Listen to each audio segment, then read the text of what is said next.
Life and death are in the power of the tongue. We frame the world we live in with every word that we speak, like the boards and planks, nails and screws of a house. Our words are the building materials that create and frame our reality every day of our life. Most of the time, we don't think about the words and phrases we use throughout each day.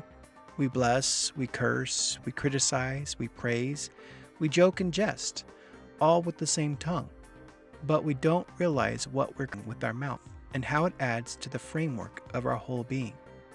I was thinking about thankfulness this week. I have been making it a habit to express gratefulness first thing in the morning, finding even the simplest things to be thankful for. Now, because I get up pretty early in the morning, I'm not always fully awake. And so I'm not saying anything really profound. I'm simply offering thanks for the things that first come to mind. When my feet slide out of the bed and hit the floor, I say, thanks for the carpet. And when I jump into the shower, it's thanks for hot water or thanks for electricity. It's really not more than that. Truthfully, it's not about the object. It's about the consistent mental reflection, the consistent heart adjustment. Every morning, I'm framing up a world of thankfulness that keeps the little complaining foxes at bay and out of the garden of my heart. Those subtle thoughts that steal my peace and joy and introduce anxiety into the first thoughts of my day. It's real-life application of the transformative effects of positive thinking reinforced by the power of the tongue.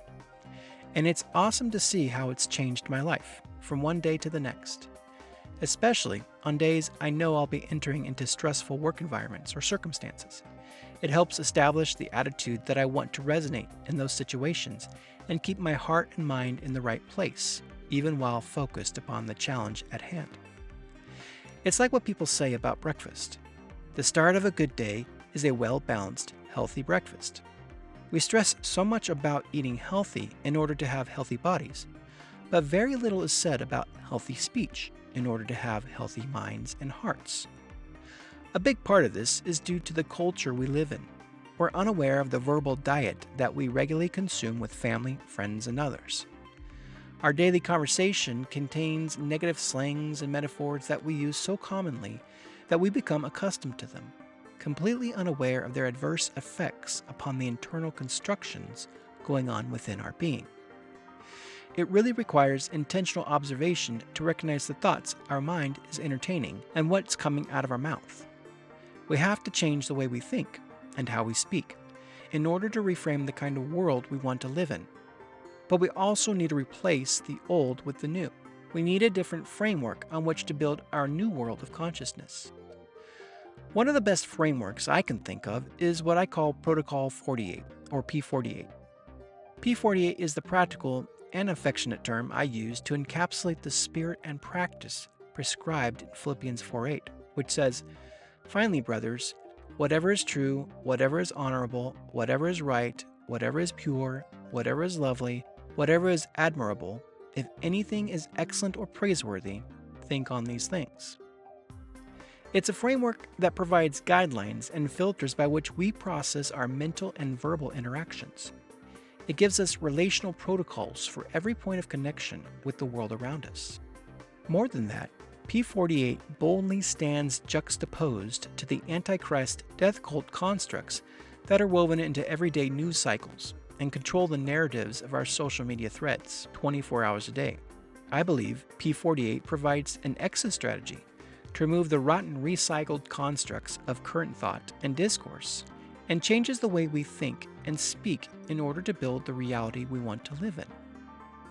As we practice the plumb lines of P48, we will begin to establish an internal environment of positive emotions and attitudes inside that can withstand the negative waves of whatever is going on the outside.